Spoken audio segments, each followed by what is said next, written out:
Hello everyone, it's Taylor here at the Helen Schuler Nature Center. It's another beautiful spring day here in Lethbridge, and I'm just going out for a walk to see if I can find any baby animals. Spring is a great time of year for wild animals to have babies. The weather's warm, there's lots of plants around to provide food and cover. It's a lot easier for a wild animal to raise a baby in the spring than the summer. And I think I see one right there. Let's take a look.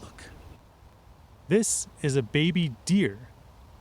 Just like a baby cat is called a kitten, a baby deer is called a fawn. You can tell by the white spots on its back. Because its legs aren't strong enough to run very fast yet, it uses those spots to help it camouflage and hide in the grass from predators. I don't see the mom around anywhere. I wonder what I should do. Let's go ask some of my animal friends for advice on how to raise a baby animal.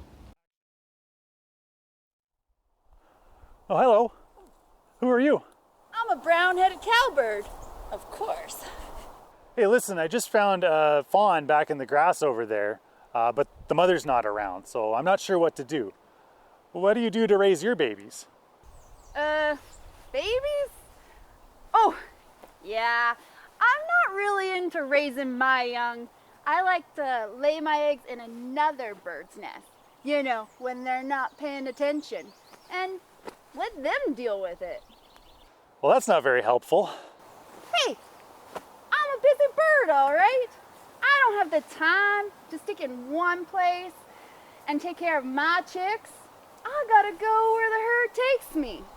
You know, maybe you should sneak that fawn into someone else's nest. Huh? Anyways, I gotta fly. See ya. I don't think that's a very good idea. Let's go see who else can give me some advice.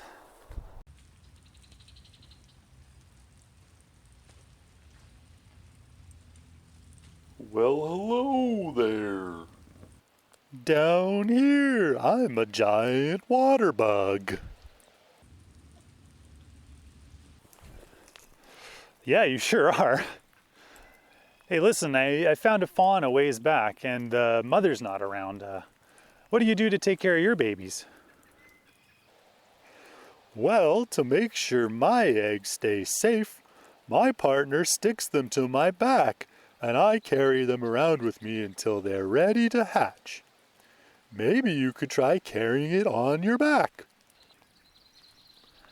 That actually sounds pretty nice and caring of you. That fawn's pretty heavy though. I might get tired. Well, if any of my eggs fall off my back, I just eat them. So there's always that option. All right then. Well, thanks for the advice. See ya. See you later.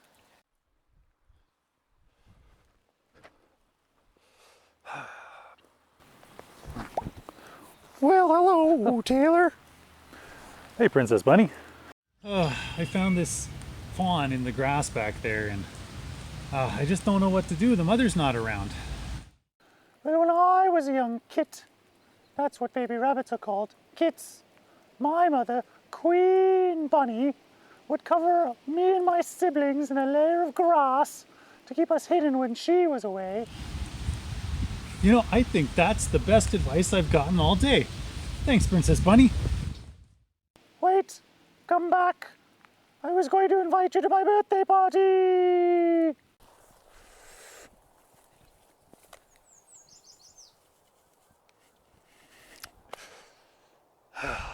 That's not gonna work.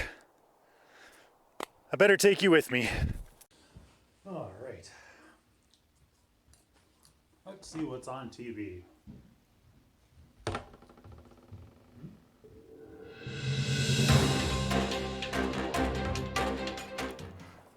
Lay-does and gentlebucks, we have a fawn napper at large here in Lethbridge. We now go live to Officer Bambi for more information. Well, Buck, the young fawn was taken from here in the Lethbridge Nature Reserve today while the mother was out finding food. The suspect is a very strange-looking buck, about 10 hooves tall, no antlers, hardly any fur, And strangest of all is he walks on 2 feet. Ugh. If you have any information on the whereabouts of these two, please let us know immediately. Thank you, officer.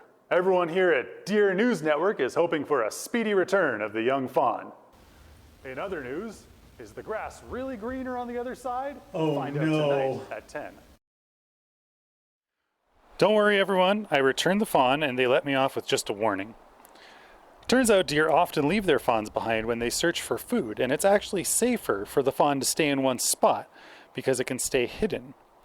The mother will even lick it clean before she leaves so it doesn't have any scent to attract predators. If you ever find a baby deer all by itself, it's best to just leave it where it is so the mother can find it again later. As we've learned today, different animals have different strategies for taking care of their young. Let's go check in with Jess, our collections technician, to learn more about the brown-headed cowbird. Hello, my name is Jessica. I'm the collections technician here at the Helen Schuler Nature Center. Today we're looking at spring babies and some of the many different ways that parents care for their babies at this time of year. I wanted to share an unusual bird with you called the brown-headed cowbirds. Brown-headed cowbirds are very interesting because they don't build a nest at all. They actually will lay their eggs in other birds' nests. And one brown-headed cowbird can lay 36 eggs in a summer. That's a lot of eggs for a bird. And they will go and lay those eggs in a whole bunch of different birds' nests, and then they leave. They actually never care for the young at all. They rely on the other birds to raise their young for them. And it's interesting because a lot of the birds that they lay their eggs in their nests don't actually recognize that the brown-headed cowbird eggs are different from their own. So they'll sit on the eggs, they'll incubate the eggs, and when they hatch, they'll feed the brown-headed cowbird babies just as if they would feed their own young. Now there's one type of bird that we have locally that is able to sometimes recognize that brown-headed cowbird eggs have been laid in their nest. This bird's called a yellow warbler, and yellow warblers are ones that can see if there's a brown-headed cowbird egg in their nest, and then they aren't actually big enough to be able to remove the egg from the nest themselves. They're very tiny little birds. So they have a strategy instead. If there is a brown-headed cowbird egg in their nest, this is what a normal warbler egg, or nest, looks like. So it's pretty tiny. And then this nest looks quite different. It's a bit thicker, it's a bit taller, and that's because the yellow warbler that lived here had found a brown-headed cowbird egg in its nest and then built a cup on top. So they basically built a new nest on top of their old nest. When we peel this one up just gently, we can see the old nest with the new nest on top. So this is where the brown-headed cowbird egg would have been laid. And when they discovered it, they built a new nest on top so that they could lay their eggs. This means that the brown-headed cowbird egg itself wouldn't have actually hatched because it's not warm enough to be able to hatch and grow into a baby bird. It's important to remember when you're outside that animals have many, many different strategies for taking care of their young. Some of them may seem a little strange to us, but it's important to remember that parents always know best how to take care of their babies and that we leave the animals alone. Thanks, Jess. That warbler is pretty clever, eh? Life finds a way. Well, that's all the time I have, but thanks for watching, and I'll see you next time on the Outdoor Adventure Club. You can practice your fawn spotting skills with these signs found in the Lethbridge Nature Parks. Can you spot the deer?